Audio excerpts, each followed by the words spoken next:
الحمد لله نستعين ونستغفره ونعوذ بالله من شرور أنفسنا ومن سيئات أعمالنا من يهده الله فلا مضل له ومن يضلل فلا هادي له وأشهد أن لا إله إلا الله وأن محمدا عبده ورسوله اللهم أرنا الحق حقا وارزقنا اتباعه وأرنا الباطل باطلا وارزقنا اجتنابه يا أيها الذين آمنوا اتقوا الله حق تقاته ولا تموتن إلا وأنتم مسلمون يا أيها الذين آمنوا اتقوا الله وكونوا مع الصادقين الصلاة والسلام على من لا نبي بعده وعلى آله وصحبه وأهل بيته أجمعين أما بعد السلام علیکم ورحمۃ اللہ وبرکاتہ۔ میری عزیز پیاری دینی بہنوں اور میری پیاری بچیوں، اللہ تعالیٰ کا لاکھ لاکھ شکر ہے اور بہت بہت احسان ہے اللہ کا کہ جس نے ہم سب کو اس بات کی توفیق دی کہ ہم لوگ اس کے ذکر کی محفل میں پھر سے جمع ہوں۔ اللہ کے فرشتے ایسی محفلوں کو چاروں طرف سے گھیر لیتے ہیں اور اس کے تمام شرکا کے لیے مغفرت کی دعائیں کرتے ہیں، اللہم اجعلنا منہم، اللہ تعالیٰ ہمیں بھی اسی میں شامل کرے۔ اور ایسی محفلوں کے لیے حدیث قدسی ہے جس میں اللہ تعالیٰ خود قیامت کے دن ایسے لوگوں کو پکاریں گے اور کہیں گے کہ این متحابین بجلالی الیوم اظلہم فی ظلی یوم لا ظل الا ظلی، آج کہاں ہیں وہ لوگ جو دنیا میں ایک دوسرے کو میرے جلال کی وجہ سے پیار کرتے تھے؟ میں انہیں اپنے عرش کے سائے تلے سایہ دوں گا جبکہ کوئی بھی سایہ نہیں ہوگا سوائے میرے سائے کے، یعنی اللہ کے عرش کے سائے کے سوا قیامت کے دن کوئی سایہ نہیں ہوگا۔ تو اللہ تعالیٰ اس دن انشاء اللہ تعالیٰ ہم سب کو بھی پکاریں گے اور کہیں گے آؤ ہمارے عرش کے سائے تلے آ جاؤ، اللہم اجعلنا منہم، آمین۔ اللہ تعالیٰ کا لاکھ لاکھ شکر ہے کہ اس نے اپنے دین اسلام کی محبت، اپنے رسول حضرت محمد صلی اللہ علیہ وسلم کی محبت اور اپنی جلال کی محبت کی وجہ سے ہم سب کو یہاں جمع کیا ہوا ہے۔ ہمارا کوئی ہمارے دنیاوی اغراض نہیں ہے، ہمارا کوئی دنیاوی رشتہ بھی نہیں ہے، کوئی دنیاوی ہمیں لالچ بھی نہیں ہے، صرف اور صرف خالصتاً رضائے الہی کے لیے ہم سب کا مقصد صرف یہ ہے کہ ہم اللہ کے دین کو سیکھ سکیں۔ یا اللہ تو ہماری اس ذکر کی چھوٹی سی محفل کو قبول فرما، آمین، اور ہمیں ہر بات کو سننے، سمجھنے اور پھر اس پہ عمل کرنے کی توفیق عطا فرما۔ ہماری آنکھوں پر پڑے ہوئے غفلت کے پردوں کو ہٹا دے، ہمارے دلوں کے اوپر جو غلاف چڑھے ہوئے ہوتے ہیں ان کو کھول دے، ہمارے ذہنوں کو ویسٹرن کلچر سے، مغربی جو تہذیب ہے اس کے سحر سے آزاد کر دے، ہمیں اپنا دل اور دماغ اور عقل کو استعمال کرنے کی قوت اور صلاحیت عطا فرما، آمین ثم آمین۔ میری پیاری بہنوں، میری عزیز بہنوں، آج آپ لوگ ذرا میری دعاؤں سے ضرور پریشان ہو رہے ہوں گے کہ آخر کیا بات ہے، آج تک تو کسی ٹاپک سے پہلے اتنی لمبی چوڑی دعائیں نہیں مانگی گئیں، یہ کیا ہوا؟ درس کے آغاز ہی میں دعا ہونے لگ گئی، جبکہ میں نے پہلے کسی درس میں شاید ایسا نہیں کیا تھا۔ آپ لوگ پریشان نہ ہو، میں خود ہی اسے واضح کر دیتی ہوں۔ اس کی چند وجوہات ہیں۔ پہلی وجہ جو ہے، اس کا جو فرسٹ ریزن ہے وہ کیا ہے کہ میں ہمیشہ آپ سب سے یہی کہتی ہوں کہ انا احبکم فی اللہ، یعنی میں آپ سب کو اللہ کے لیے پیار کرتی ہوں، رائٹ؟ اور پھر میں آپ سب سے کہتی ہوں، آپ بھی جواب دیجئے کہ احبک اللہ الذی احببتنی لا، کہ میں بھی آپ کو اللہ کے لیے پیار کرتی ہوں جس کے لیے آپ نے ہمیں پیار کیا۔ تو حقیقت یہ ہے کہ ہم اللہ کے لیے آپ سب کو پیار کرتے ہیں، اور یہ بات ظاہر ہے کہ جو جسے جتنا زیادہ چاہتا ہے، جتنا پیار کرتا ہے، جتنا چاہے گا، تو وہ اس کے لیے پریشان بھی تو اسی قدر ہوتا ہے نا۔ انسان ہونے کے ناطے ہم سب کو اس کا بہت احساس ہے۔ کوئی اپنے بچوں کے لیے پریشان ہوتا ہے، تو کوئی شوہر کے لیے، تو کوئی والدین کے لیے، تو کوئی دوست یار کے لیے فکر مند ہوتا ہے، یعنی کوئی نہ کوئی کسی نہ کسی وجہ سے ایک دوسرے کو چاہتا ہے، پیار کرتا ہے۔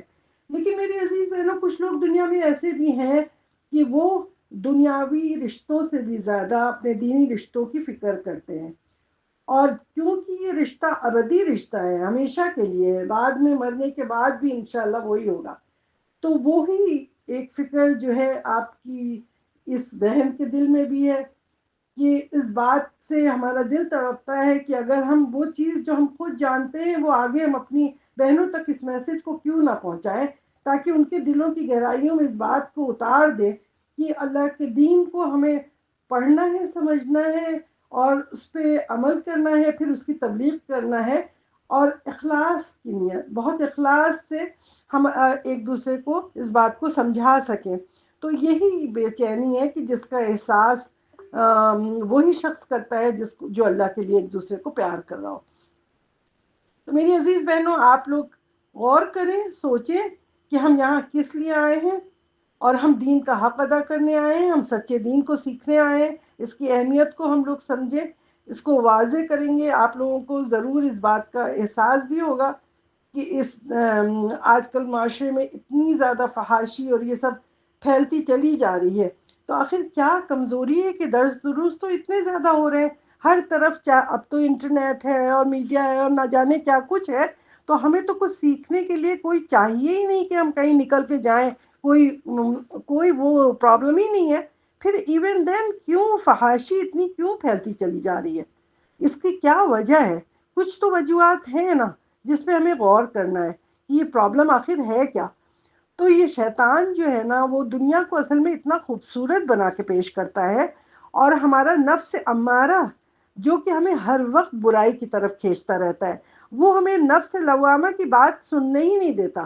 کیونکہ نفس لوامہ تو بار بار لعنت ملامت کرتا ہے، وہ تو ہمیں کھینچتا ہی رہتا ہے کہ نیکی کی طرف آ جاؤ، سن لو، مت سنو شیطان کی باتیں. لیکن پھر بھی ہم آخر کیوں دنیا کی دوڑ بھاگ میں، کیوں ہمیں وہ اتنی اچھی لگتی ہے دنیا، کیوں ہم اس طرف جاتے ہیں؟ تو اس کو ہم قرآن کی آیت سے پہلے سمجھتے ہیں کہ سورہ کہف کی آیت نمبر 103 سے لے کے 106 میں اللہ تعالیٰ کیا فرماتے ہیں. قل هل ننبئكم بالأخسرين أعمالا الذين ضل سعيهم في الحياة الدنيا وهم يحسبون أنهم يحسنون صنعا أولئك الذين كفروا بآيات ربهم ولقائه فحبطت أعمالهم فلا نقيم لهم يوم القيامة وزنا ذلك جزاؤهم جهنم بما كفروا واتخذوا آياتي ورسلي هزوا. اللہ تعالیٰ فرماتے ہیں، حضور صلی اللہ علیہ وسلم سے کہتے ہیں کہ آپ کہہ دیجئے کہ اگر تم کہو تو میں تمہیں یہ بات بتا دوں کہ باعتبار اعمال یعنی اعمال کے لحاظ سے سب سے زیادہ خسارے میں کون لوگ ہیں؟ وہ ہیں کہ جن کی دنیاوی زندگی کے تمام تر ان کی کوششیں بیکار ہو گئی ہیں، اور وہ اسی گمان میں رہے کہ وہ بہت اچھے کام کر رہے ہیں. یہی وہ لوگ ہیں جنہوں نے اپنے پروردگار کی آیتوں کو اور اس کی ملاقات سے انکار کیا، کفر کیا. اس لیے ان کے اعمال آج قیامت کے دن غارت ہو گئے، برباد ہو گئے. بس قیامت کے دن ہم ان کا کوئی وزن قائم نہیں کریں گے، نہیں رکھیں گے ان کا کوئی وزن. حال یہ ہے کہ ان کا بدلہ جہنم ہے، کیونکہ انہوں نے کفر کیا، انکار کیا، ہماری آیتوں کا انکار کیا، ہمارے رسولوں کا مذاق اڑایا. تو یہ ہے اس آیت کے اندر کہ ہم دنیا میں سنتے تو ہیں اللہ کی آیتیں، لیکن ہم اسے مذاق میں ٹالتے ہیں، ہم اسے سیریس لیتے ہی نہیں ہیں، یعنی کہ اللہ کے احکام دین کو ایکسیپٹ ہی نہیں کرتے ہیں. تو میرے عزیز دین بہنوں، میری پیاری بچیوں، دنیا سے الگ رہنے کے لیے، رہبانیت اختیار کرنے کے لیے میں نہیں کہہ رہی ہوں، بالکل بھی ایسی کوئی بھی بات نہیں ہے. میری ایک ریکویسٹ ہے کہ ہر عمل، ہر کام کرنے سے پہلے اسے تول لیں، اسے جج کریں، یعنی اچھی طرح سے دیکھیں کہ کہیں یہ دینی طور پہ ہمارے لیے خسارے کا سبب تو نہیں بن رہا ہے. یہ دنیا کی چند دنوں کی زندگی ہے، ہم یہاں مسافر ہیں. کتنے سیریسلی ہم دنیا میں آئے کس لیے؟ یہ ایک سفر ہے نا ہمارا دنیا کا، یہ ختم ہو جائے گا تھوڑے دن کے لیے. ہم نے اپنی گاڑی کو سمجھے یہاں روکا ہوا ہے کس لیے؟ فیول لے رہے ہیں. ہم یہاں پہ اس میں فیول بھرواتے کیسے کہ نیک اعمال کر کر کے ہم اس میں بھر لیں گے تو پھر ہم قیامت میں جنت میں چلے جائیں گے. لیکن ہم اگر خالی یہاں سے نکل گئے بغیر کچھ پیٹرول ڈالے ہوئے تو یہ ہماری گاڑی آگے جا کے تو پھر ختم ہی ہونی ہے نا. تو ہم کو اپنی اصل جو ابدی زندگی ہے اس کا یقین کر کے ہمیں اس کے لیے محنت کرنا ہے. یہ ایک تلخ حقیقت تو ہے کہ ہماری دنیا کی زندگی ختم ہونی ہے، اور یہ تو لازم ہے، یہ ہر شخص کو پتہ ہے، کیونکہ ہم یقینی زندگی تو ہماری موت ہے، رائٹ ہے، ابدی زندگی. مرنے کے بعد ہمیں یقین تو ہے کہ ہم مریں گے کسی نہ کسی دن. تو ہم نے اپنی ابدی زندگی کو کیوں بھلا دیا ہے؟ آخر ہم اللہ سے ہدایت و توفیق کا سوال کیوں نہیں کرتے ہیں؟ ہم اللہ سے دعا کریں گے، اللہ سے مانگیں گے تو اللہ ہمارے سارے گناہوں کو معاف کر دے گا۔ آج تک جو بھی ہم نے گناہ کیے ہیں تو اللہ تعالیٰ تو کہتا ہے نا کہ ان الحسنات یذہبن السیئات، یعنی ہم جب نیک کام کرتے ہیں تو اللہ تعالیٰ ہماری سیئات جتنی برائی اس کو ایک دم سے دھو دیتا ہے، ختم کر دیتا ہے۔ یہ بندہ آج ہی پیدا ہوا ہے، اتنا نیک پاک کر دیتا ہے اللہ تعالیٰ۔ تو ہم کیوں نہیں ایسا کریں؟ ہمارے پاس تو چانس ہے، ابھی تو ہم زندہ ہیں، ابھی تو ہماری سانسیں چل رہی ہیں، ابھی ہماری آنکھیں کھلی ہیں، ہمارا دماغ کھلا ہوا ہے۔ تو ہم یہی کریں کہ اپنے کو بالکل صاف پاک کر لیں، قیامت میں اللہ کے پاس میزان پہ جب ہمارے اعمال تولے جائیں گے اس سے پہلے ہم دنیا ہی میں میزان پہ اپنے نفسوں کے میزان کے اوپر اپنے اعمال کو تول لیں، اور ہم یہ جو ٹیمپرری خوشی دنیا میں ہم کما رہے ہیں نا اس کو ہم قربان کر دیں اور اپنی ابدی خوشی کے لیے اپنے اس کے لیے تیاری کر لیں۔ سیکنڈ پوائنٹ یہ ہے، پہلا کہ حب اللہ، جس طرح ہم نے کہا کہ فرسٹ پوائنٹ تھا کہ محبت کیونکہ آپ لوگوں سے ہے اس لیے ہم ایسی بات کو کر رہے ہیں، تو اسی سے ریلیٹڈ ایک اور پوائنٹ ہے سیکنڈ، وہ یہ ہے کہ سپوز کر لیں کہ ایک شخص کے جسم پر کوئی تکلیف دہ زخم ہے، پھوڑا ہے، پھنسی ہے، پس ہے، بوائل ہے، اس کے اندر سے پس بھرا ہوا ہے، وہ تڑپ رہا ہے۔ اب وہ ڈاکٹر کے پاس جائے گا تو ڈاکٹر کیا کرے گا؟ وہ چاقو لے گا، اسے کاٹ دے گا، صاف کرے گا، اس کا علاج کرے گا۔ وہ اسے پیار سے کر کے اوپر سے ٹیپ تو نہیں لگا دے گا نا، وہ اسے کاٹے گا، اس کے اندر سے گندگی ساری نکال کے پھر اس کا علاج کرے گا تاکہ مرض بڑھنے نہیں پائے، رائٹ؟ یہ تو لازمی ہے۔ تو اب اس میں تکلیف ہوگی ضرور۔ تو اسی طرح سے ایک ماں ہے، اگر اس کا بچہ سو رہا ہے کمرے میں آگ لگ گئی، اب وہ کیا کرے گی؟ ماں کہے گی میرے بچے کی نیند نہ خراب ہو، ایسا تو نہیں کرتی، وہ تو خود ہی دوڑ کے جائے گی، آگ لگی تو اپنے بچے کو کھینچے گی، چاہے وہ خود جل جائے کچھ بھی ہو، لیکن وہ اپنے بچے کو ڈسٹرب کرے گی اور اس کو اٹھا کے لائے گی، جلدی سے ہٹائے گی۔ تو اسی طرح ایک مبلغ جو ہوتا ہے، جو داعی جو ہوتا ہے، تبلیغ جو کرتا ہے دین اسلام کی، وہ اپنے دینی بہن بھائیوں کو اللہ کے لیے پیار کرتا ہے، وہ جانتا ہے کہ اللہ کے دین کی نافرمانی کرنے کا کیا نتیجہ ہوگا، وہ اپنے عزیز دینی بہن بھائیوں کو آگ کی طرف جانے سے، جہنم کی طرف جانے سے روکے گا، ان کے زخم کا علاج کرے گا، وہ دنیا ہی میں ان کو سمجھائے گا کہ دیکھو یہ ذمہ داری اپنی نبھاتا ہے جب وہ، تو وہ کیا کرتا ہے، وہ اللہ کی رضا کے لیے دین کی تبلیغ کا کام کرتا ہے۔ وہ غلطی سے بہت سے منہ اسے سخت الفاظ بھی نکل جاتے ہیں تو اس کو معذرت میں چاہتی ہوں پہلے ہی آپ لوگوں سے کہ کوئی ایسی بات بہت سخت نکل جائے تو اس کو بالکل اگنور کر دیجئے، لیکن اصل پوائنٹ کو دیکھیے، اصل بات کو دیکھیے، سمجھیے، تاکہ پھر سمجھ میں آئے بات۔ کیونکہ جیسے ڈاکٹر ہوتا ہے نا، شارپ اگر نائف لگائے گا تو اس سائڈ میں کہیں نہ کہیں کٹ تو لگ جاتا ہے نا، تو اس کو برداشت کرتا ہے پیشنٹ، کس لیے کرتا ہے؟ کیونکہ اس کا اثر علاج ہو رہا ہے۔ تو اسی طرح انشاءاللہ تعالیٰ اگر زبان سلپ ہو جاتی ہے اور کوئی چیز میرے منہ سے اگر نکل بھی جاتی ہے تو آپ ہمارے اخلاص پہ کوئی شک نہیں کیجیے گا انشاءاللہ تعالیٰ، اور مجھے امید ہے آپ لوگ نہیں کریں گے، تو انشاءاللہ تعالیٰ اب ہم اس کو آپ کو بات کو بہت آسان طریقے سے، صحیح طریقے سے آپ لوگوں کو سمجھانا چاہیں گے۔ آپ لوگ اس کو ضرور سنیے۔ اصل ہدایت دینا تو اللہ کے ہاتھ میں ہے نا، ہمارے ہاتھ میں تو کچھ بھی نہیں ہوتا۔ ہم لوگوں کا کام کیا ہے؟ صرف اپنی بات کو پہنچا دینا، دین کو جو ہماری ڈیوٹی ہے وہ ہم صرف کام کرتے ہیں، اس کے بعد تو نہیں کرتے۔ ہدایت خاصہ جو دے گا تو وہ اللہ سبحانہ و تعالیٰ دے گا۔ آپ سب اللہ ہی کے لیے یہاں آئے ہیں تو ہم یہ سب دعا اللہ ہی سے کریں کہ اللہم ارنا الحق حقا وارزقنا اتباعہ وارنا الباطل باطلا وارزقنا اجتنابہ۔ اللہ تعالیٰ حق کو ہمیں حق بنا کے دکھا دے، اس کی اتباع کرنے کی توفیق عطا فرما، اور جھوٹ کو جھوٹ بنا کے دکھا دے اور اس سے بچنے کا راستہ ہمیں سکھا دے۔ اور میری عزیز بہنوں، آپ سب، ایک اور بات کی خاص آپ سے گزارش ہے کہ آپ لوگ اخلاص سے، دل کی گہرائیوں سے، دل و دماغ کو کھول کر ہر بات کو سنیے گا اور حقیقت کو ایکسیپٹ کیجیے گا، مخالفت برائے مخالفت نہیں کیجیے گا، اور عمل نہ کرنے والوں کی طرح ہرگز ہرگز للہ، یہ بہتان عظیم اللہ تعالیٰ پر نہیں لگائے گا۔ ابھی تو جب ہمیں اللہ ہدایت دے گا تو ہم کر لیں گے، ایسا کچھ نہیں ہوتا۔ اللہ توفیق سب کو دیتا ہے، اللہ سب سے پیار کرتا ہے، اللہ اپنے بندوں کو بہت محبت کرتا ہے۔ ہم کبھی بھی یہ نہیں کہہ سکتے، قصوروار اللہ کو نہیں ٹھہرا سکتے کہ جب اللہ دے گا تو ہم کر لیں گے، ایسا کچھ نہیں ہے۔ اللہ ہمیں ہر لمحہ، ہر وقت توفیق دے رہا ہے، ہر وقت اللہ نے ہمیں پیدا ہی کیا ہے۔ اللہ تعالیٰ تو قرآن میں کہتا ہے وَمَا رَبُّكَ بِظَلَّامٍ لِّلْعَبِيدِ، کہ ہم نہیں ہے، تمہارا رب نہیں ہے ظلم کرنے والا اپنے بندوں پر۔ تو پھر وہ اللہ جو کہ ایک ماں سے 70 گنا زیادہ پیار کرتا ہے، تو کیا وہ ہمیں آگ میں جلائے گا؟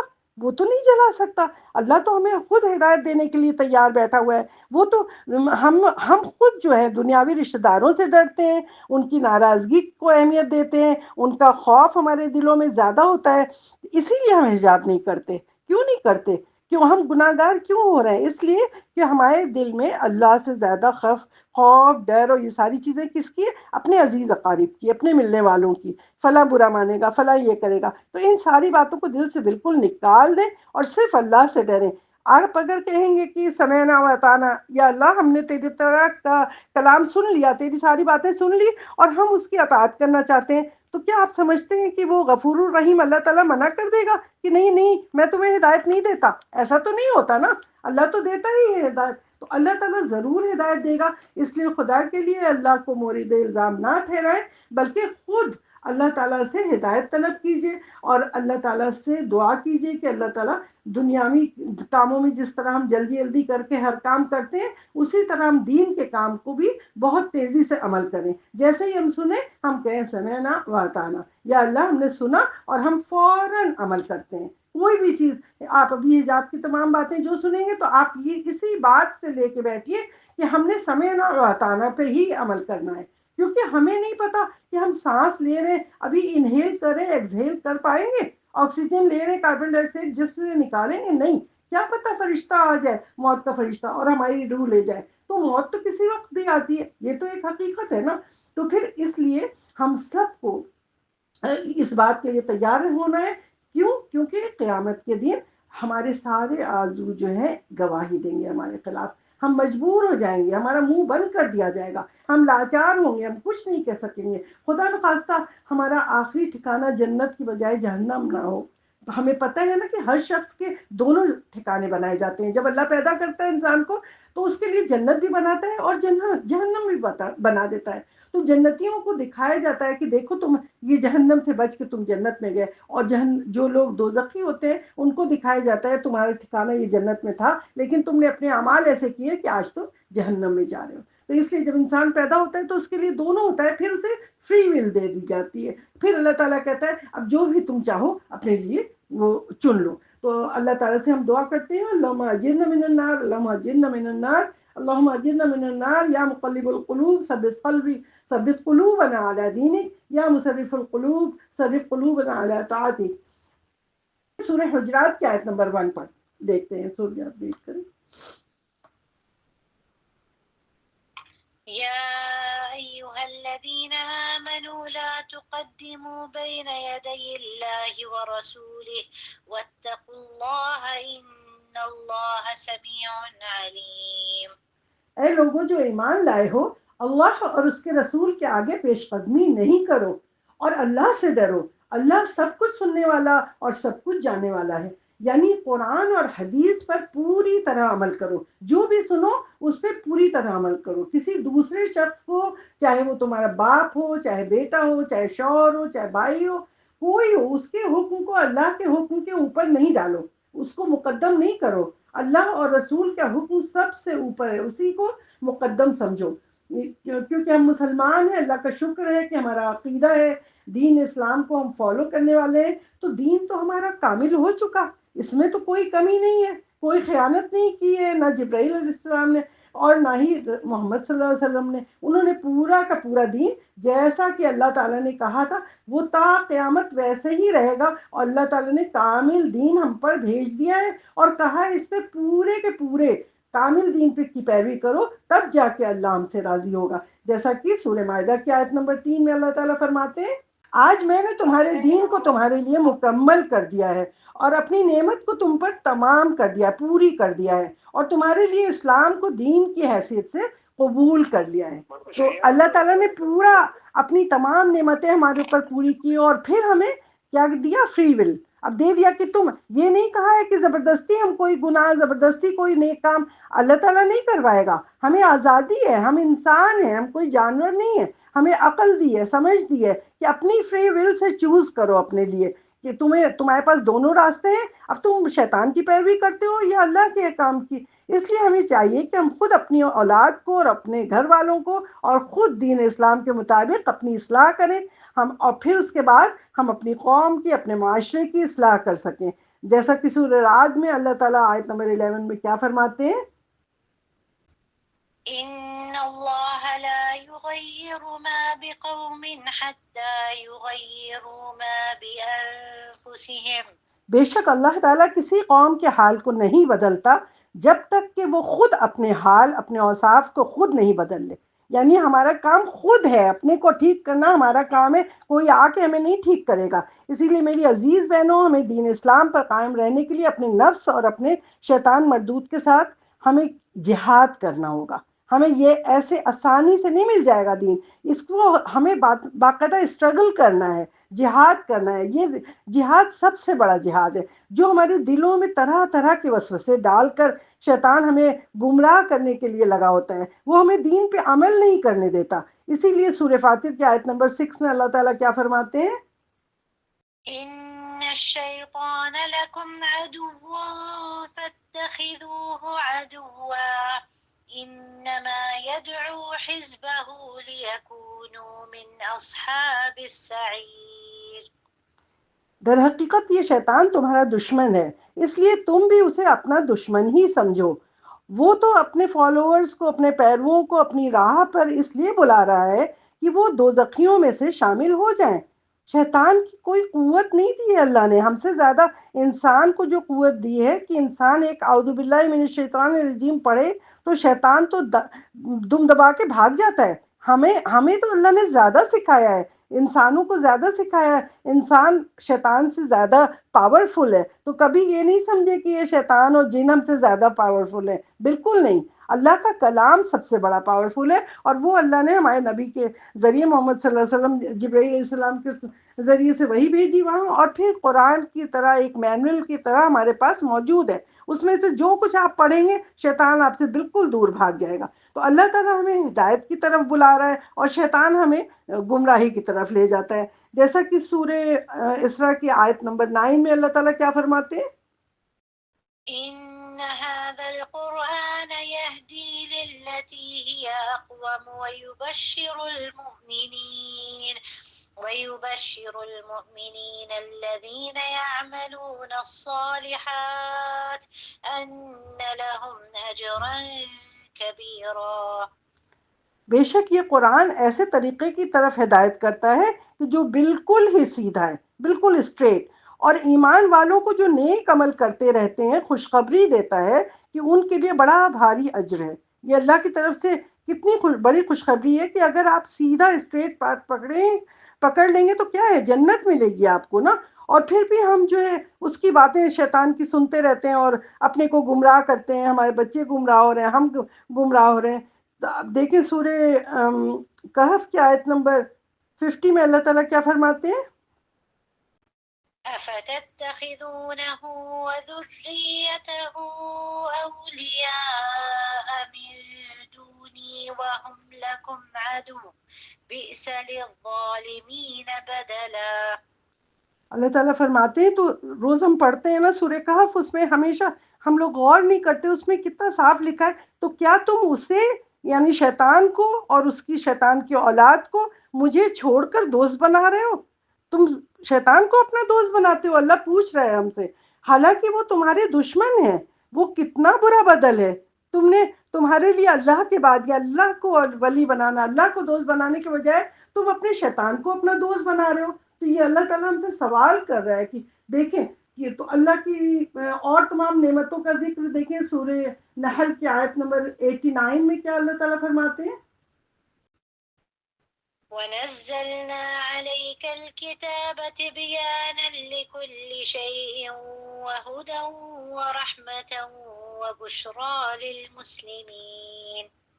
اللہ تعالیٰ فرماتے ہیں اور ہم نے آپ صلی اللہ علیہ وسلم پر یہ کتاب یا قرآن اتارا ہے جو ہر بات کو کھول دینے والی ہے اور مسلمانوں کے حق میں ہدایت ہے، رحمت ہے اور بشارت ہے. یعنی یہ کتنی بڑی اللہ کی نعمت ہے کہ اللہ نے رسول اللہ صلی اللہ علیہ وسلم کے ذریعے ہمارے پاس کون سی کتاب دی؟ ہم پیدا ہی ہوئے ہیں مسلمان کے گھر، یعنی ہمیں کوئی محنت نہیں کرنی پڑی، نہ ایتھسٹ ہے، نہ ہم جو نہ کرسچن، کسی میں نہیں. ہم کو تو مسلمان بنا کے پیدا کیا ہے کہ ہمارے گھر میں ہدایت ہے، ہمارے گھر میں رحمت ہے، ہمارے گھر میں بشارتیں ہیں، جس میں ساری چیزیں حلال ہے، حرام ہے، جائز کیا ہے، ناجائز کیا ہے، سب کچھ بیان کیا ہے. یعنی تمام احکام جو ہے واضح کر دیے گئے ہیں. جو شخص بھی ہدایت لینا چاہے اس کے لیے، اور جو بھی چاہے یہ کہے کہ اگر سمجھ میں نہ آئے تو یہ بھی اللہ نے بتا دیا ہے قرآن میں کہ اہل ذکر سے پوچھو، اہل علم سے پوچھو. بہت سا انسان پڑھتا ہے نا قرآن لیکن نہیں سمجھ آ رہا ہے، تو یہ نہیں کہ خود ہی اپنا وہ کر لیں، آپ اس کے لیے تحقیق کریں، آپ معلومات کریں، آگے بڑھیں. قرآن و حدیث کے خلاف کہیں ہم عمل تو نہیں کر رہے ہیں. سورہ نحل کی آیت نمبر 43 میں اللہ تعالیٰ کیا کہتے ہیں؟ فَاسْأَلُوا أَهْلَ الذِّكْرِ إِن كُنتُمْ لَا تَعْلَمُونَ. اگر تم نہیں جان رہے ہو، کوئی چیز نہیں سمجھ پا رہے ہو اس قرآن کو پڑھ کے، حدیث کو پڑھ کے، تو جاؤ اہل علم سے پوچھو، جاؤ ان سے پوچھو.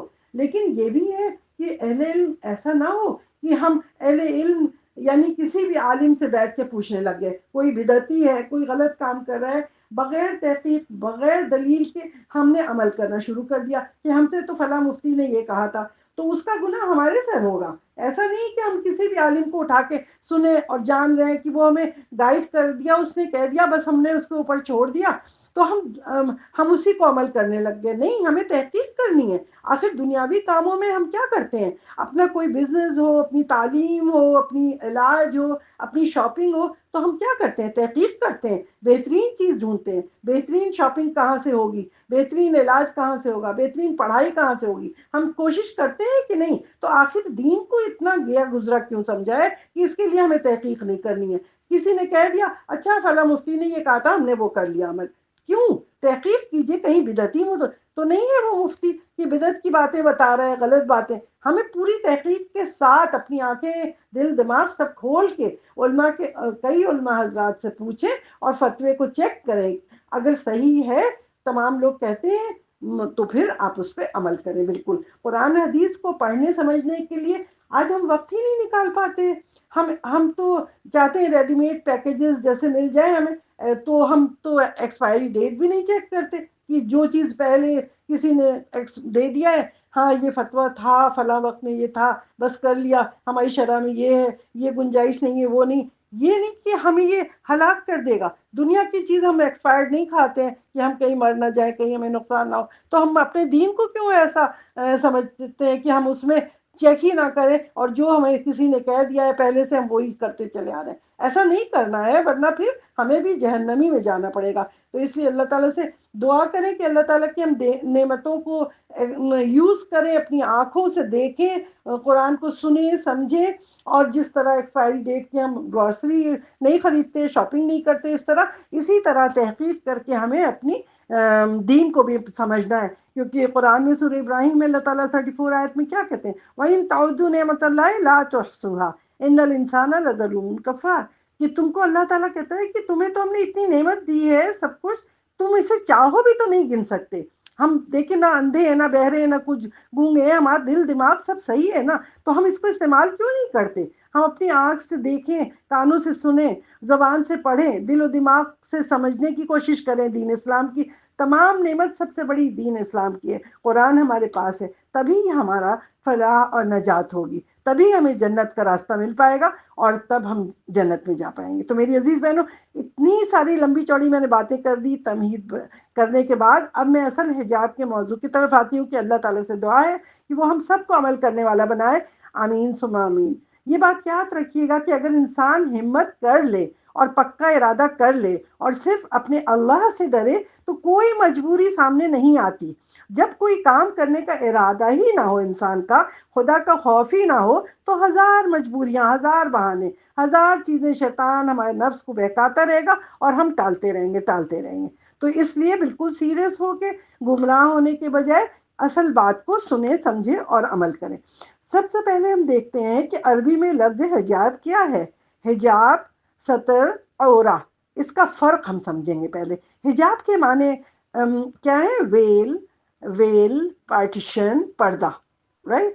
یہ عربی کا لفظ کیا ہے؟ 3 روٹ لیٹر، اس کا روٹ ورڈ کیا ہوتا ہے؟ حجابہ، یعنی ٹو کور، ٹو ہائڈ، چھپانا. یعنی اردو میں بھی ہم یہی کہتے ہیں حجاب نا، چھپانے کے لیے. تو حجاب کے معنی ہے وہ پردہ کہ جس سے کوئی چیز چھپائی جائے. پھر دوسرا لفظ ہے ستر. ستر کے معنی بھی عربی میں ہے چھپانا، یعنی کور کرنا. عورت کو، جو عورت کے جو پرائیویٹ پارٹس ہیں، ان سب کو چھپانے والی چیز، وہ ہے ستر. ستر کرنا، رائٹ. اس کہتے ہیں نا، اس کا ستر کر دو، ڈھانک دو، اس طرح سے. تو کیا چیز چھپایا جائے؟ ان سب چیزوں کو دیکھنا ہے. تو چاروں اماموں نے کہا ہے کہ عورہ کو چھپانا واجب ہے، فرض ہے. اور عورہ ہے کیا؟ عورہ ہے نیول ٹو نی، یعنی ناف سے لے کے اینکل تک جتنا پوشن ہوتا ہے، چاہے عورت کا ہو یا مرد کا ہو. عورت عورت سے بھی چھپائے گی، مرد سے بھی چھپائے گی، مرد مرد سے بھی چھپائے گا، عورت سے بھی چھپائے گی. یعنی عورت کو چھپانا ہم پر، عورت کا ستر کرنا لازم ہے. نہ کسی عورت عورت کو دیکھ سکتی ہے اس ایریے میں، اور نہ مرد کسی مرد کو دیکھ سکتا ہے. تو ناف سے لے کر ٹخنے تک کا وہ سارا حصہ دیکھنا ناجائز ہے، اور اس کا چھپانا فرض ہے، واجب ہے. اور اس کو دیکھنا حرام ہے، بالکل حرام ہے. اور آج دیکھیں ہم سوئمنگ کاسٹیوم کیسے بناتے ہیں، کیسے شارٹس پہن کے کس طرح مرد عورت سوئمنگ کرتے رہتے ہیں. ویسے تو اللہ کا شکر ہے کہ یہاں پہ تو علیحدہ ہوتے ہیں سوئمنگ پولز بھی، لیڈیز کے الگ، جینٹس کے الگ ہوتے ہیں. سیم جینڈرز کے الگ الگ بنائے جاتے ہیں، وہ بھی اللہ کا شکر ہے. ورنہ تو ایک ساتھ میں کریں تو اور ہی زیادہ حرام ہے نا. لیکن کیا پہنتے ہیں ہم، یہ بھی دیکھ لیں کہ ہم کیا پہن رہے ہیں. عورتیں جو ٹانگوں کو، تھائی سے جو پیٹ تک ہے، اس میں بالکل ٹائٹ یا سی تھرو یا اس ٹائپ کی کوئی ڈریس اگر پہنیں گی تو وہ بالکل گناہ ہے، حرام ہے. کوئی بھی عورت عورت کو بھی نہیں دیکھ سکتی سوئمنگ پول میں بھی، چاہے ہو. اسی طرح عورتیں جو پرانے زمانے میں بہت مالشیں کرواتی تھیں پیٹ پہ اور رانوں پہ اور یہاں وہاں مساج کرتی تھیں، وہ ساری چیزیں بالکل غلط ہے، حرام ہے. وہ سب نہیں کروانا چاہیے، بالکل ٹچ نہیں کر سکتی کوئی عورت کسی کا وہ حصہ گھٹنے سے لے کے ناف تک کا نہیں ٹچ کر سکتی. آپ کا اپنا ہاتھ صرف ٹچ کر سکتا ہے. اسی طرح آپ دیکھیں سونا بات لیتے ہیں، پارلرز میں جاتے ہیں، مرد بھی مساج کرواتے ہیں، عورتیں بھی کرواتی ہیں، فل باڈی ویکس کرواتے ہیں. اور یہ ساری چیزیں عورتوں کے لیے حرام ہے. اپنا کام آپ خود کریں، لیکن یہ اس کے لیے آپ نے جانا وہ بالکل جائز نہیں ہے، کیونکہ حدیث میں واضح یہ چیزیں آ گئی ہیں. اور ابو ایوب انصاری رضی اللہ عنہ سے روایت ہے کہ رسول اللہ صلی اللہ علیہ وسلم نے کیا فرمایا، ما فوق الرکبتین من العورہ والسفل من السرہ من العورہ، یعنی کہ جو کچھ بھی گھٹنے کے اوپر ہے وہ عورہ ہے، اور جو کچھ بھی ناف کے نیچے ہے وہ بھی عورہ ہے، یعنی پرائیویٹ پارٹس میں ہی آ جاتا ہے. تو یہ عورہ ہے، اس کا چھپانا فرض ہر مسلمان پہ لازم ہے. اس لیے طے کیا ہوا کہ چاروں اماموں کے نزدیک بھی یہ حدیث کی وجہ سے ہر چیز عورہ کو جو کہا گیا ہے، یہ عورہ کو ستر کرنا ہم سب پہ لازم ہے، ہر ایک کے سامنے. لیکن کچھ علماء اتنا سخت بھی کہتے ہیں کہ وہ کہتے ہیں گردن سے لے کے ٹخنے تک کا پورا ہی ستر ہے، پورا ہی عورہ ہے، پورے ہی کو آپ ڈھانکیں، یعنی نیک سے لے کے اینکل تک. زیادہ تر یہ امام ابو حنیفہ میں قول ہے، لیکن عموماً اس کو نہیں کہا گیا ہے. میجورٹی جو علماء نے کہا ہے وہ یہی کہا ہے کہ نیول ٹو نی، بس اتنا. ویسے حیا کا تقاضا تو یہی ہے کہ انسان اپنے کو پورا ڈھانکے. اس لیے بہت سے ملکوں میں آپ دیکھتے ہیں کہ بچوں کو فیڈ بھی کرتے ہیں تو چھپا کے یا اندر کر کے کرتے ہیں، لیکن عرب ممالک میں ایسا کچھ نہیں ہے. وہ اوپر سے ہر ایک کے سامنے بھی بیٹھ کے ایک دوسرے کو فیڈ کرتی رہتی ہیں اپنے بچوں کو، کیونکہ ان کے حساب سے یہی ہے کہ نیول ٹو نی، مطلب صرف اتنا ہی ہے عورت. تو جب اچھا یہ بھی کہا ہے کہ حدیث میں آتا ہے ابن ماجہ کی کہ اذا اتی احدکم اہلہ فلیستر، یعنی کہ جب اپنی بیویوں کے پاس بھی جاؤ تو ستر کا لحاظ رکھو، یعنی کہ اپنے کو کور، ایٹ لیسٹ اتنا پورشن اپنا کور کر کے جاؤ. یہ نہیں جانوروں کی طرح پورے ننگے ہو کے سب ایک دوسرے کے سامنے میاں بیوی چلے جا رہے ہیں. وہ بھی الحیا من الایمان، یعنی حیا کر کے جائیں، اپنے کو کور کر کے ایک دوسرے سے ملاقات بھی کرتے ہیں، تنہائی میں بھی کریں، تب بھی ایٹ لیسٹ اپنے کو ڈھانکیں. اسلام ہمیں ہر چیز سکھاتا ہے، کس طرح جائیں ایک دوسرے کے قریب، کس طرح کھائیں پیئیں، واش روم کیسے جائیں، اپنی صفائی کیسے کریں. یعنی تمام چیزیں اسلام کی نگاہ میں وہ لباس در حقیقت لباس ہی نہیں ہے جس سے عورت چھلکے، یعنی نمایاں ہو. ٹائٹ پینٹس ہیں، ٹرانسپیرنٹ وہ ہے، سی تھرو کپڑے ہیں. آج تو سی تھرو لان پہن پہن کے لوگ تمام گھومتے رہتے مارکیٹوں میں، دوسرے بیٹھے ٹیز کر رہے ہیں، گندی گندی باتیں بول رہے ہیں. یہ اللہ کے یہاں قبول نہیں ہے، یہ بالکل منع ہے. یہاں پہ حرم کے اندر بھی بہت ساری عورتیں پسینے میں ترے سی تھرو لان کا وہ پہن کے گھوم رہی. تو یہاں کی عورتیں ہم سے کہتی ہیں کہ یہ کیسے تمہارے ملکوں میں پاکستان انڈیا کی عورتیں سی تھرو لان کے سوٹس میں آ کے عمرہ کر رہی ہیں. ان کو یہ نہیں پتا کہ دنیا کے سارے لوگ دیکھ رہے ہیں، ان کی برا اندر سے نظر آ رہی، ان کے باڈی پارٹس نظر آ رہے ہیں. یہ تو بھی جائز نہیں ہے نا. عمرہ کر رہے ہیں تو ایٹ لیسٹ آپ اپنا عبایا پہنے، اگر آپ نے پتلا کپڑا پہنا ہے ٹھیک ہے، تو آپ اپنے کو اتنا ننگا تو نہیں کریں نا. تو ایسے کپڑے پہنے کہ جس سے آپ کا جسم اندر سے نہیں نظر آئے. اچھا، حدیث میں آتا ہے، حضور صلی اللہ علیہ وسلم نے، ترمذی کی ایک حدیث ہے کہ اس میں کہا ہے نساؤن کاسیات عاریات ممیلات مائلات رؤوسہن کالبخت المائلہ لا يدخلن الجنہ ولا یجدن ریحہا. کہ جو عورتیں کپڑے پہن کر بھی ننگی رہیں اور دوسروں کو رجھائیں اپنی طرف اور خود دوسروں کی طرف مائل ہوں اور بختی اونٹ کی طرح ناز سے اپنی گردن ٹیڑھی کر کے چلیں، وہ جنت میں ہرگز داخل نہیں ہوں گی اور نہ ہی وہ جنت کی خوشبو سونگھ پائیں گی.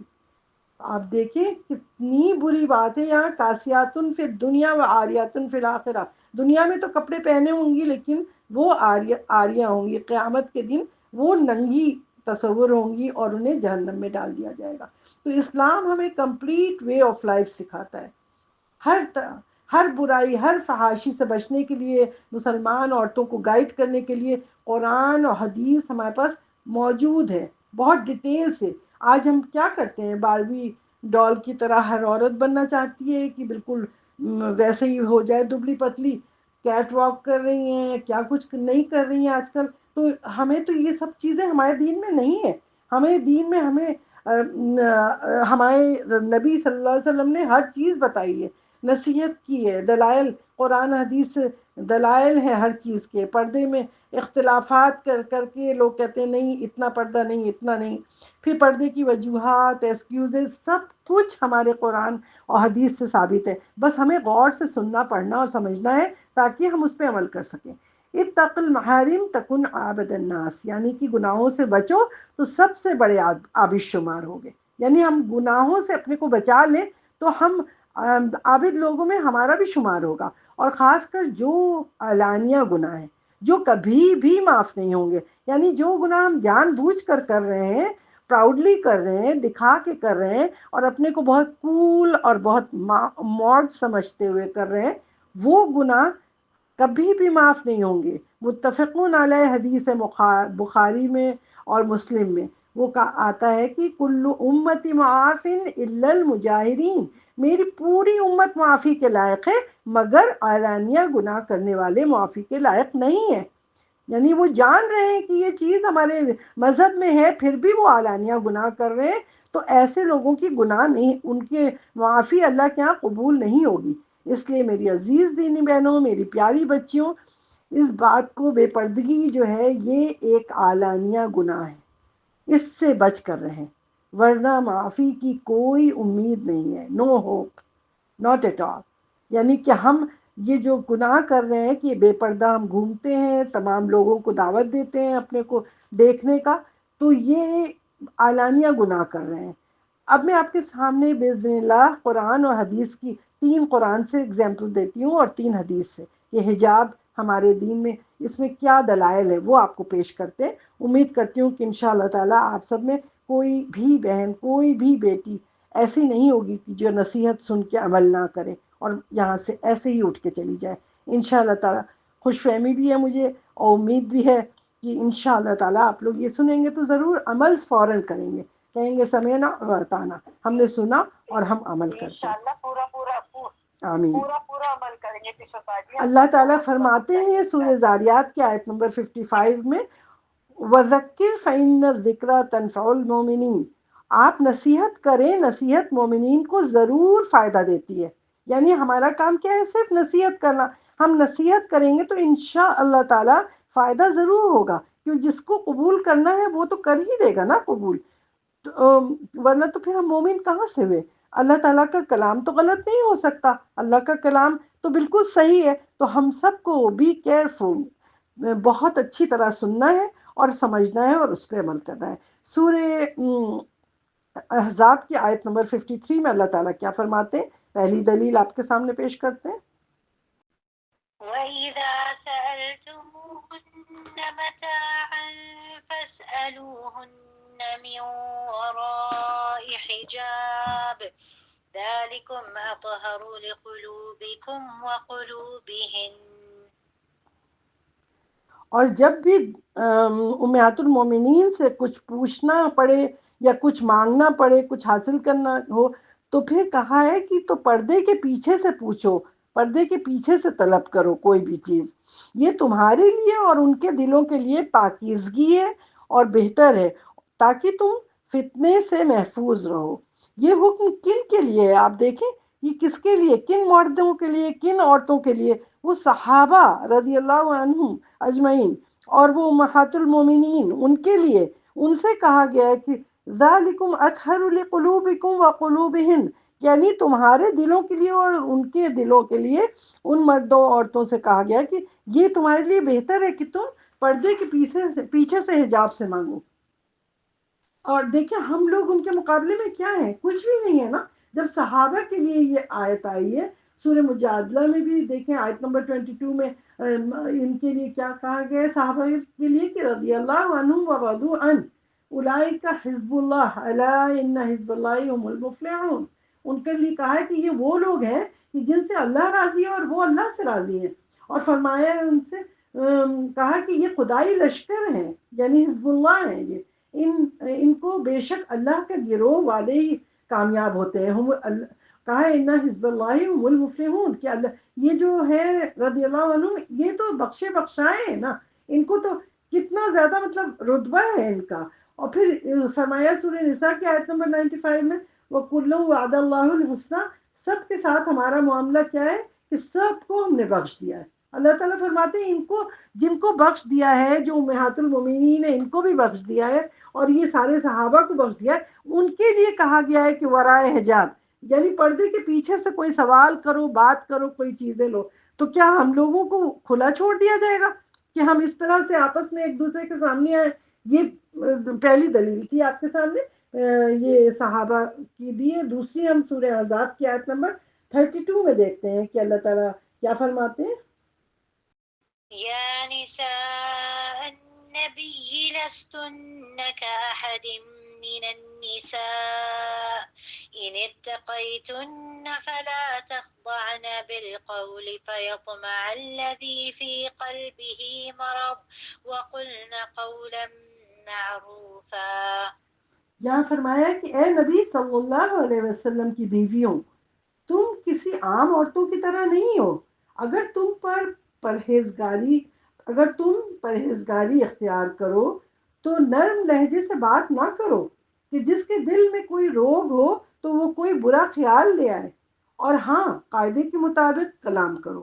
یعنی بیویوں سے کہا گیا ہے. نبی صلی اللہ علیہ وسلم کی جو امہات المومنین ہے، بتائیے وہ کتنی پاک صاف عورتیں تھیں. ان سے بھی کہا گیا ہے کہ سخت لہجے سے اور پردے کے پیچھے سے حجاب سے بات کرو. ایسا نہ ہو کہ دنیا میں کوئی شخص اپنے دل میں کوئی برا خیال لے آئے. اور آج ہم جیسے گناہگار اس فحاشی کے دور میں اس طرح بغیر حجاب کے، بغیر پردے کے ہر طرف جاتے ہیں اور گھومتے رہتے ہیں. اور کتنے مرد راستے میں ہوتے ہیں، پتہ نہیں ان کے دلوں میں کیا کیا خیال ہمارے خلاف آتا ہے.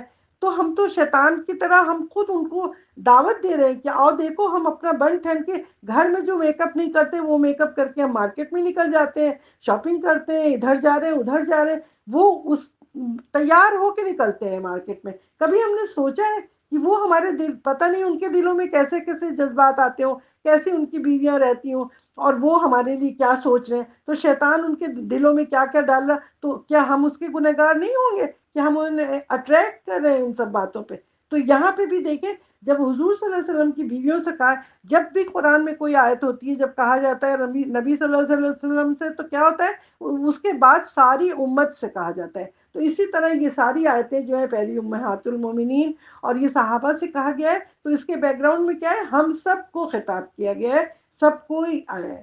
اب اس کے اندر ہم یہ بھی دیکھتے ہیں کہ آیت نمبر سورہ احزاب کی آیت نمبر 59 میں کیا فرماتے ہیں اللہ تعالیٰ؟ يا أيها النبي قل لأزواجك وبناتك ونساء المؤمنين يدنين عليهن من جلابيبهن ذلك أدنى أن يعرفن فلا يؤذين وكان الله غفورا رحيما۔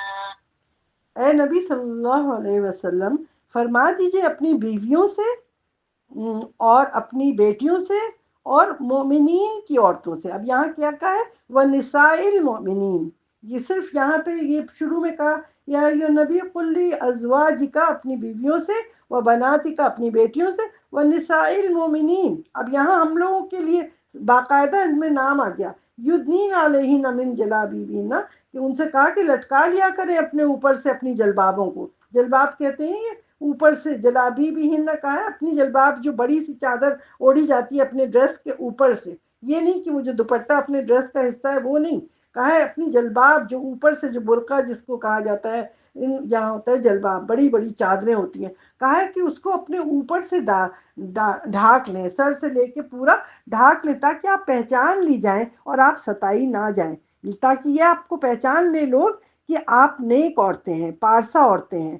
کیونکہ باندیاں تو وہاں پہ جو ہوتی تھی لونڈیاں، وہ تو کھلی پھرتی تھی نا، ان کو تو کموڈیٹی کی طرح، مطلب کوئی خریدتے تھے، بیچتے تھے، یہ سب کرتے تھے، تو ان کو نہیں، ان کے لیے آرڈر نہیں ہے، یہ پاک صاف مسلمان عورتوں کے لیے، مومنین عورتیں، مسلم عورتوں کے لیے کہا گیا ہے کہ آپ اپنی جلباب کو، اپنے پورے برقعے کو، عبایا کو، سر سے لے کے پاؤں تک اپنے کو ڈھانک لیں، اس طرح ڈھانکیں کہ کوئی آپ کو ٹیز نہ کرے، کوئی آپ کو ولگر کوئی ایسے لفظ برے نہ کرے۔ راستے میں دیکھیں کتنے گندے گندے لوگ بیٹھے ہوتے ہیں، پان کھائے، وہ اتنے دیکھ کے گھن آتی ہے، وہ بیٹھے ٹیز کرتے رہتے ہیں، اور لڑکیاں جو ہے، ینگ ینگ بچیاں بالکل ایسے سی تھرو کپڑے پہنے، میک اپ کیے، بال کٹائے، سر کھلا، چلی جا رہی ہیں، جا رہی ہیں، وہ ہنس رہی ہیں، گانے لگا رہے ہیں گندے گندے، وہ بیٹھے ہوتے ہیں۔ کتنی جاہلیت والا دور آ گیا ہے دوبارہ سے، کہ وہ جاہلیت کے دور میں اس طرح عورتیں گھومتی تھیں، ہائی ہیل پہن کے ٹک ٹک کرتی ہوئی، اور اس طرح پورے کو اپنا جاتی تھی تاکہ کوئی ہمیں اپنا بلائے، پیسے دے اور اپنے خریدے۔ تو یہ آج کل کے زمانے میں کیسے عورتیں ایسے نکل جاتی ہیں اپنی زینت کو دکھاتی ہوئی؟ کیسے یہ ہماری ہمت پڑتی ہے کہ ہم اپنے کو بغیر ڈھاکے ایسے مارکیٹ میں نکل جائیں؟ کوئی ہماری عزت ہے یا نہیں ہے؟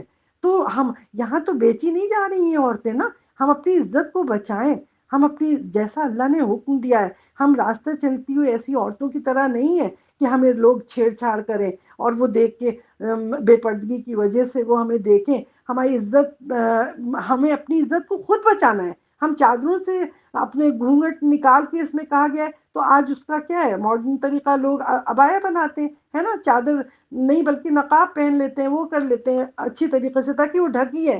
تو پاک صاف مومن عورتوں کا کام کیا ہے کہ وہ پہچانی جائے کہ یہ تو اپنے وہ ڈھانک کے چلتی ہیں، تو کسی کو جرت نہیں ہوگی، کسی کو ہمت نہیں ہوگی کسی کو چھیڑنے کی۔ جب آپ ڈھکے ہوں گے سر سے پاؤں تک تو کیسے کوئی چھیڑ سکتا ہے؟ کوئی نہیں چھیڑے گا۔ اور اتنا کانفیڈینس آ جاتا ہے جب انسان پردہ کرتا ہے نا، تو اتنا کانفیڈینس آ جاتا ہے کہ آپ کا ہر کام آسان ہو جاتا ہے۔ میں تو اپنے تجربے سے میں دیکھتی ہوں، 30 سال 35 سال کب سے، جب سے ہی شروع سے پردہ کیا، مجھے لگتا ہے کہ بڑے سے بڑا کام بغیر کسی رشوت کے ہو جاتا ہے، بغیر کسی اس کے، آپ گھر بنوائیں، آپ کہیں بھی جائیں، کوئی بھی کام اتنے آرام سے ہوتا ہے۔ لوگ آپ کے برقعے کو، اس کو دیکھ کے آپ کی عزت کرتے ہیں، وہ آپ کو جگہ دیتے ہیں، بیٹھ جائیں، آپ یہ کریں، آپ کا کام آسان ہو جائے گا۔ اور یہاں پہ جب ہم لیبیا میں ہوتے تھے تو وہاں لیبین آرمی میں ڈاکٹر تھے میرے ہسبینڈ، تو وہاں میں نے دیکھا تھا کہ لیفٹ آئی کھولتے ہیں، تو حدیث میں بھی آتا ہے کہ اپنے الٹے آنکھ سے آپ دیکھ سکتے ہیں۔ تو وہ چادروں کو ایسے اس طریقے سے پکڑتی تھی اپنے لپس کے اندر دیکھ کے عورتوں کو، صرف ان کی الٹی آنکھیں کھلی ہوتی تھی۔ حضرت سلمہ رضی اللہ عنہ ام المومنین تھی، وہ فرماتی ہیں سورہ احزاب کی اس آیت کے نازل ہونے کے بعد انصار کی عورتیں اس طرح چادروں میں لپٹی ہوئی چلتی تھی کہ جیسے ان کے سروں پہ کوے بیٹھے ہوں، یعنی بغیر اٹریکشن کے، جیسے کوا ہوتا ہے نا کہ اس میں کوئی اٹریکشن نہیں ہوتا، تو وہ کہتی ہیں اس طرح جیسے کرو ہوتا ہے نا اوپر سے نیچے کالا بالکل ایسے، تو اس طرح سے وہ باہر نکلتی تھی جیسے بلیک اس میں پہنے ہوئے، تاکہ کوئی اٹریکشن نہ ہو۔ لیکن آج دیکھیں اب ہم پردہ بھی کرنے لگے تو کیا کرتے ہیں، اتنے زینت والے، اتنے خوبصورت عبائے، اتنے فیشن والے، کوئی باڈی سے چمٹے ہوئے، کوئی کچھ ستارے لگے ہیں، یہ یعنی جلباب سمپل سادی چادروں کو کہا گیا ہے، لیکن آج ہم ڈھونڈ ڈھونڈ کے ایسے ڈیزائنوں کے ایسے پہنے ہوئے عبائے پہنتے ہیں۔ کیا یہ حجاب ہے؟ کیا یہ اس میں آتا ہے؟ ہم تو اور لوگوں کو اٹریکٹ کرتے ہیں اپنی طرف، یہ تو فتنے کی چیز ہے۔ تو خدا را جہنم سے بچنے کے لیے پلیز ایسا پردہ نہ کریں اپنے۔ اچھا چہروں کے پردے میں بہت اختلافات ہیں نا، کچھ لوگ کہتے ہیں چہرے کا ہے پردہ، کچھ نہیں ہے، تو زینت کی جگہ آخر کہا ہے اپنی چھپاؤ، تو وہ کون ہے؟ چہرے پہ زینت نہیں ہوتا کیا؟ ہم چہرہ کے اوپر تو زینت ہے نا، اسی کو دیکھ کے ہم رشتہ کرتے ہیں، شادی بیاہ کرتے ہیں سب، تو ہم خود اپنے نفس سے پوچھا کریں، ہمیں کسی سے فتویٰ لینے کی بھی ضرورت نہیں ہے۔ ہم خود سوچیں کہ چہرے کو ہم کیوں اتنا میک اپ کرتے ہیں اور وہ سجاتے ہیں، کیوں؟ کیونکہ وہی سب سے اٹریکٹیو چیز ہے، ہماری آنکھیں، نظریں یہی سب سے زیادہ اٹریکٹ کرتی ہیں۔ ان سب چیزوں کو ہمیں خود بچانا ہے۔ اب تیسری دلیل ہم دیکھیں قرآن میں سورہ نور کی آیت نمبر 31 کے اندر اللہ تعالیٰ کیا فرماتے ہیں؟ وقل للمؤمنات يغضضن من أبصارهن ويحفظن فروجهن ولا يبدين زينتهن إلا ما ظهر منها وليضربن بخمرهن على جيوبهن ولا يبدين زينتهن إلا لبعولتهن أو آبائهن أو آباء بعولتهن أو أبناء بعولتهن أو إخوانهن أو بني إخوانهن أو بني أخواتهن أو نسائهن أو ما ملكت أيمانهن أو التابعين غير أولي الإربة من الرجال أو الطفل الذين لم يظهروا على عورات النساء ولا يضربن بأرجلهن ليعلم ما يخفين من زينتهن وتوبوا إلى الله جميعا أيها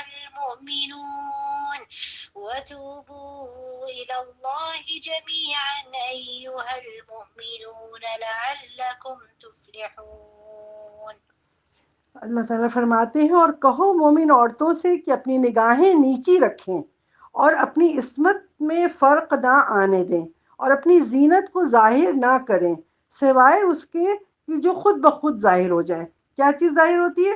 انسان کی ہائٹ، اس کی ہیلتھ، کوئی دبلا ہے کوئی پتلا ہے، یہ چیز تو برقع پہنے رہے تو اوپر سے بھی ظاہر ہوگی، تو صرف یہ چیز جو آٹومیٹک ظاہر ہو رہی ہے، اس کے علاوہ بقیہ ساری زینت کو اپنے چھپائیں اور اپنے گریبانوں پر اوڑھنیاں ڈال لیا کریں اور اپنی زینت کی چیز اور آرائش کو ظاہر نہ کیا کریں سوائے اپنے شوہروں کے یا اپنے والد کے یا اپنے سسر کے یا اپنے لڑکوں کے یا اپنے خاوند کے لڑکوں سے، ان کے بیٹوں سے، اور یا اپنے اسٹیپس جو سن ہوتے ہیں یہ، یا اپنے بھائیوں کے یا اپنے بھتیجوں کے یا اپنے بھانجوں کے نیفیوز جتنے ہیں، نیز نیفیوز، یہ سب نیفیوز سے، یا اپنے ملنے والی عورتوں سے جو اپنی فرینڈز ہوتی ہیں، یا اپنے غلاموں کے یا ایسے مرد یا ایسے بچے جن کو عورتوں کے پردے کی باتیں معلوم نہ ہوں، یعنی 6 7 8 ایئرس تک کے بچے، اور اس طرح زور زور سے پاؤں مار کر نہ چلیں کہ ان کی پوشیدہ زینت معلوم ہو، جیسے پاؤں میں لوگ پازیب اور یہ سب پہن کے کرتے ہیں، ہاتھوں میں چوڑیاں پہن کے جن جن کرتے ہیں تاکہ دوسرا آدمی جو ہے وہ پلٹ کے دیکھے اسے، تو ایسی چیزیں پہن کے مردوں میں نہیں جانا چاہیے۔ تو اے مسلمانوں، تم سب کے سب اللہ کے جناب میں توبہ کرو، جو کچھ ہو چکا تاکہ تم سب فلاح پاؤ اور نجات پاؤ۔ تو ان تمام رشتوں کو جو بتا دیا گیا ہے، ایک ایک کر کے پوری لسٹ اللہ تعالیٰ نے دے دی ہے کہ ان سے پردہ کرنا لازم ہے، کیونکہ اللہ تعالیٰ نے محرموں کی لسٹ قرآن میں پوری بتا دی ہے۔ اس آیت کی روشنی میں علماء حضرات نے ایک دوسری لسٹ تیار کی ہوئی ہے تاکہ لوگ اچھی طرح سمجھ سکیں اور ان سے پردہ نہ کرنے کے گناہ میں نہ پڑ جائیں۔ تو ان کی لسٹ بھی سن لیجیے اور ہوشیار رہیے اور عذاب الہی سے بچنے کی کوشش کیجیے۔ پہلی تو لسٹ آ جاتی ہے سارے کزنس، چاہے چچا ہوں، پھوپھیزاد ہوں، خالازاد ہوں، ماموزاد ہوں۔ پھر دوسری لسٹ آ جاتی ہے ان لاز کی، جو چاہے دیور ہو، چاہے جیٹھ ہو، چاہے بہنوئی ہو، چاہے نندوئی ہو۔ ان سب کے لیے کیا کہا؟ الحمو الموت، یعنی جو جتنے بھی ان لاز ہیں وہ کیا ہے؟ موت، ڈیتھ، اس کو تصور کیا گیا ہے۔ پھر تیسری وہ آ جاتے ہیں پھوپھا ہیں، خالو ہیں، شوہر کا پھوپھا، شوہر کے خالو، شوہر کے چچا، یہ سارے لوگ نامحرم ہیں۔ اسی طرح شوہر کا ماموں، وہ بھی نامحرم ہے، شوہر کا بھانجا، شوہر کا بھتیجا، یہ سارے لوگ۔ اس کے علاوہ دور کے تمام رشتہ دار اور دوست احباب، یہ سب ہمارے لیے نامحرم ہے۔ تو میری عزیز بہنوں، اگر قرآن پر ایمان ہے، عقیدت ہے اور اس پہ عمل کرنا ہم سب کو فرض ہے، تو ہم سب کو چاہیے کہ اس سب سے پردہ کریں۔ ہم لوگ یہاں بسم اللہ کا فنکشن کریں گے، آمین کا فنکشن کریں گے، فاتحہ خوانی کریں گے، میلاد کریں گے، قرآن کے احکام کی خلاف ورزی کر کر کے ہم دنیا میں پتہ نہیں کیوں یہ ساری چیزیں کرتے رہتے ہیں۔ آخرت میں ہمیں چین نہیں نصیب ہوگا ان تمام کام کرنے سے۔ جب ہم اللہ کے حکم کو مانیں گے، کلام حق کو پوری طرح سے مانیں گے، اللہ کی بتائی ہوئی لسٹ ہے، ان لوگوں سے پورا پردہ جیسا اللہ نے کہا ہے تو وہ کرے۔ اور پھر آخر میں اللہ نے کہا ہے وَتُوبُوا إِلَى اللَّهِ جَمِيعًا، تم سب توبہ کرو اللہ کے سامنے، ایھا المومنون، ساری مومن لوگ توبہ کرو، لعلکم تفلحون، تاکہ تم فلاح پا جاؤ۔ اگر تم فلاح چاہتے ہو، اپنی پریشانی کا علاج چاہتے ہو اور سکون و اطمینان کی زندگی چاہتے ہو، تو دنیا اور آخرت میں کامیابی چاہتے ہو، تو اللہ سے توبہ کرو اور اس کے آگے فوراً عمل کرنے کی کوشش کرو، کیونکہ اللہ نے تو اپنا فیصلہ سنا دیا ہے نا۔ اللہ نے تو فیصلہ سنا دیا ہے۔ کیوں؟ کیونکہ اللہ تعالیٰ تو قرآن میں بتاتا ہے۔ اللہ تعالیٰ سورہ طٰہٰ کی آیت نمبر دیکھیں 124 میں اللہ تعالیٰ کیا فرماتے ہیں؟ وَمَنْ عَارَضَ عَنْ ذِكْرِي فَإِنَّ لَهُ مَعِيشَةً ضَنْكًا وَنَحْشُرُهُ يَوْمَ الْقِيَامَةِ أَعْمَىٰ۔ اچھا اللہ تعالیٰ کیا کرتے ہیں؟ اور جس طرح میرے احکام سے تم نے منہ موڑا، اللہ تعالیٰ اس میں پوچھے ہیں امن عارض عن ذکری، جو ہمارے احکام سے منہ موڑے گا، فإن له معیشۃ ضنکا، تو پھر میں نے یہ طے کر رکھا ہے اور فیصلہ کر دیا ہے کہ اس کی زندگی اس پر میں تنگ کر دوں گا اور اس کو قیامت کے دن اندھا کر کے اٹھاؤں گا۔ اللہ تعالیٰ کہتے ہیں ہم اس کو یوم القیامت اعمیٰ اٹھائیں گے۔ تو پھر وہ کیا کہے گا؟ قال ربی لما حشرتنی اعمیٰ، وہ کہے گا اے میرے رب، آپ نے ہمیں اندھا کیوں اٹھایا ہے؟ وقت کنت بصیرا، ہم تو دیکھنے والے تھے، ہمارے تو آنکھیں تھیں، ہم تو دنیا میں دیکھتے تھے۔ تو اللہ تعالیٰ کیا فرمائیں گے؟ کذالک اتت کا آیاتنا فنسیتہا، بے شک اسی طرح ہوگا، کیونکہ تمہارے پاس بھی ہماری آیتیں آتی تھی، تم اسے پڑھتے تھے اور تم اسے بھلا دیتے تھے۔ فذالک الیوم تنسیٰ، اس لیے آج تم بھی بھلا دیے جاؤ گے۔ تو خدا نہ خواستہ اللہ تعالیٰ نے اگر ہمیں بھلا دیا تو ہم کہاں جائیں گے؟ ہم تو کہیں بھی، ہمارے لیے تو کوئی ٹھکانہ ہی نہیں ہوگا۔ تو یہ ساری باتوں کو ابھی ہم نے یہ ساری چیزیں قرآن کی آیتوں سے آپ لوگوں کے سامنے پیش کیا ہے۔ انشاءاللہ پارٹ 2 کریں گے اور اس کے اندر ساری باتیں جو بھی ہے جو حدیث کے اس سے بھی اس کو واضح بیان کیا گیا ہے، انشاءاللہ وہ سب ہم آپ کے سامنے رکھیں گے انشاءاللہ تعالی، اور تاکہ بات اور اچھے سے واضح ہو جائے۔ اقول قولی ھذا استغفر اللہ لی ولکم ولسائر المؤمنین من کل ذنب فاستغفروه انه هو الغفور الرحیم۔ ربنا لا تزغ قلوبنا بعد اذ هديتنا وهب لنا من لدنك رحمة انك انت الوهاب۔ ربنا آتنا في الدنيا حسنة وفي الآخرة حسنة وقنا عذاب النار۔ آج تمام خیر کی باتیں اللہ سبحانہ وتعالیٰ کی طرف سے، الشر میرے اپنے نفس اور شیطان مردود کی طرف سے تھا۔ وصلی اللہ تعالیٰ علی خیر خلق محمد وآلہ وصحبہ وأہل بیتہ اجمعین، آمین یا رب العالمین۔